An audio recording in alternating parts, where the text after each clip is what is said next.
जर तसं घरात तुमच्या कोणाच्या घडलं तुम्ही गप्प असणार आहेत का? मी कसं काय गप्प असणार? माझ्या समाजातल्या लेकराला तोडून टाकलं.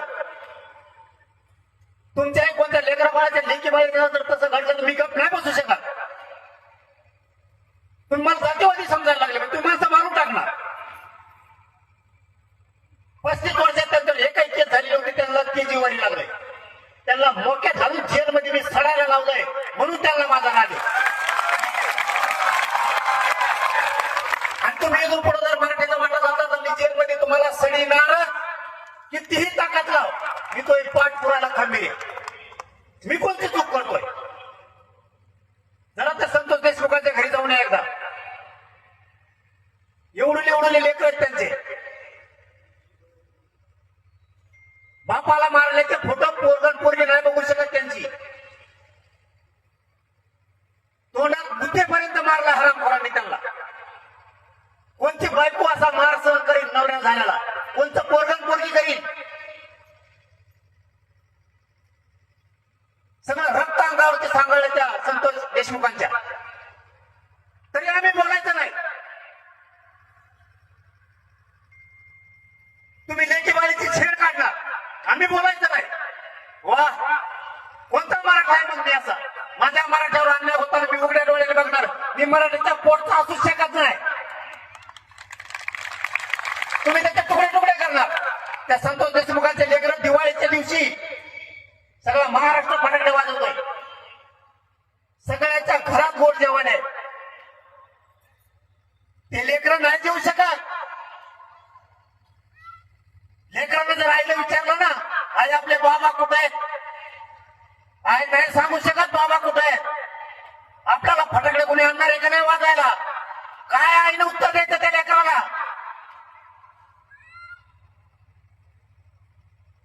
ते पोरगा पोरगी आणि त्यांची बायको एका कोपऱ्यात बसती, जनावरासारखं ढसा वाटती.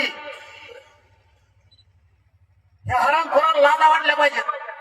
आणि आम्ही खून प्रकरण उचललं, तुम्ही आम्हाला जातीवादी म्हणता. त्या महादेव मुंडेंचा सुद्धा ते मारून टाकला. अरे मांस नेता का कोणी कोणाचा मांस? यांनी त्या महादेव मुंडेचा मांस तोडून नेला.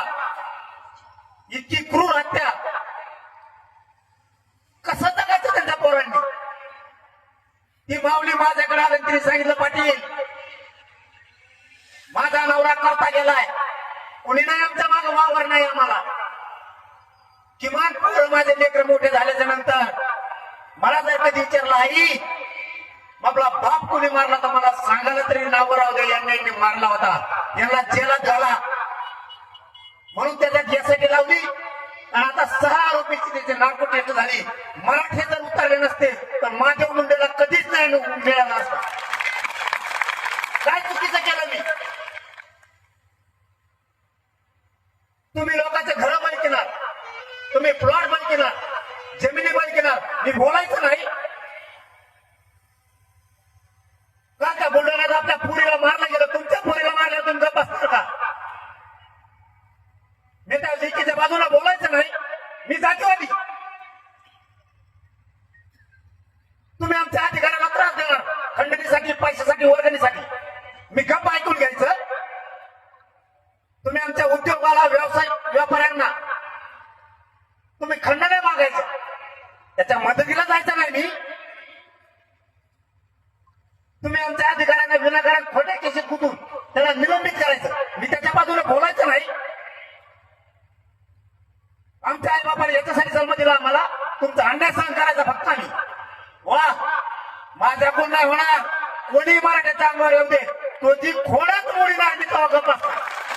हे नाही चालणार. आता खूप सहन केलं बस. म्हणायचं संपल्याचा